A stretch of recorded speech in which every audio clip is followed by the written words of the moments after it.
Hi పిల్లలు, ఎలా ఉన్నారు అందరూ? ఈరోజు దేవుని గురించి మనం ఒక కథ నేర్చుకుందాం.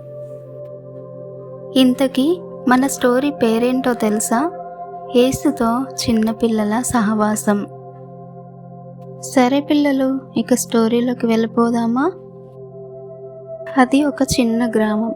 ఒకరోజు ఉదయం యేసు దేవుని వాక్యాన్ని ఆ ఊరి ప్రజలకు బోధిస్తూ ఉంటాడు.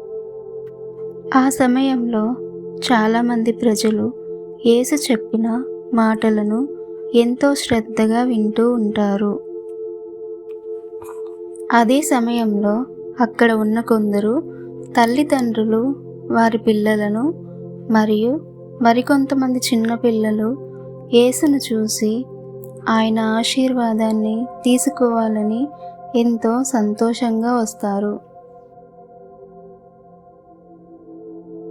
అప్పుడు యేసు శిష్యులు వచ్చి వారిని ఆపి, మీరు ఇప్పుడు యేసు దగ్గరకు వెళ్ళడానికి వీలు లేదు, ఆయన వాక్యాన్ని బోధిస్తున్నారు అని చెప్తారు.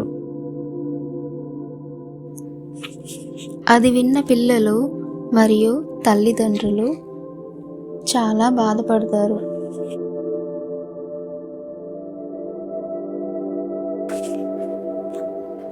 ఇదంతా గమనించిన యేసు శిష్యులను చూసి కోపపడి, దయచేసి వారిని నా దగ్గరకు రానివ్వండి.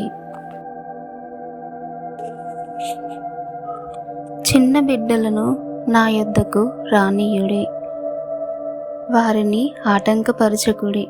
దేవుని రాజ్యం చిన్న పిల్లల లాంటి వారిదే అని యేసు చెప్పెను. అప్పుడు అక్కడ ఉన్న పిల్లలు మరియు తల్లిదండ్రులు ఎంతో ఆనందంగా యేసును చూసి ఆయన నుండి ఆశీర్వాదం తీసుకుంటారు.